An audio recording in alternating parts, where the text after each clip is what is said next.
Pleased to be here this evening on behalf of New Avenues for Youth with the Black Brewers, a cohort of Black Brewers from around the U.S. I'm going to jump right in.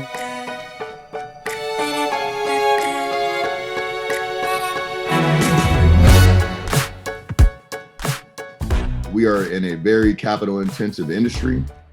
That's why myself, even Arthur, have taken to other ways to generate capital. We just launched on Start Engine, which is the equity crowdfunding platform that allows us to literally set our valuation and raise capital with our community. This is something that is not foreign overseas. Rather, it's extremely common for the community to be able to invest.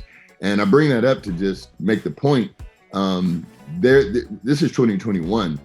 We don't have to just depend on banks anymore. We just don't have to depend on predatory investors that want to come in and get their pound of flesh before we're even able to establish ourselves as being profitable. We have to be far more innovative. With also trying to court our people who, at the end of the day, in my opinion, are going to be the ones who are going to help us stand tall as we go forward in this and other industries too.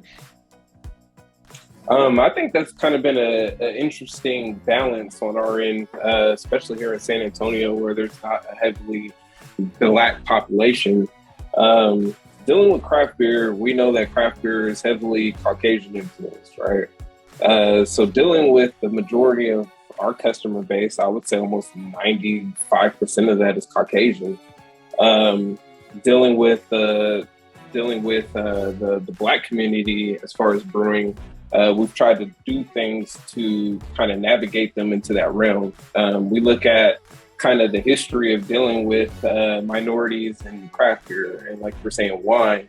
It's generally things that we don't gravitate towards. One, because they're more expensive. Two, they never were marketed to Black communities at all.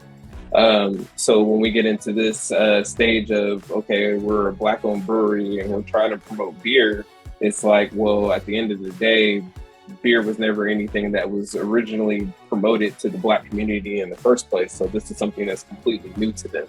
So you do things like try to bring on marketing things like kind of what, T.O.'s doing, where Black people love beer and different things like that, to kind of gravitate these individuals to become more into within the craft realm. But it's a hard balance between the two. For us, luckily, dealing with Black is Beautiful, that's definitely raised the awareness within the Black community. But in all honesty, it wasn't because, we want to drink beer. It was because we want to support this initiative because it's an amazing thing.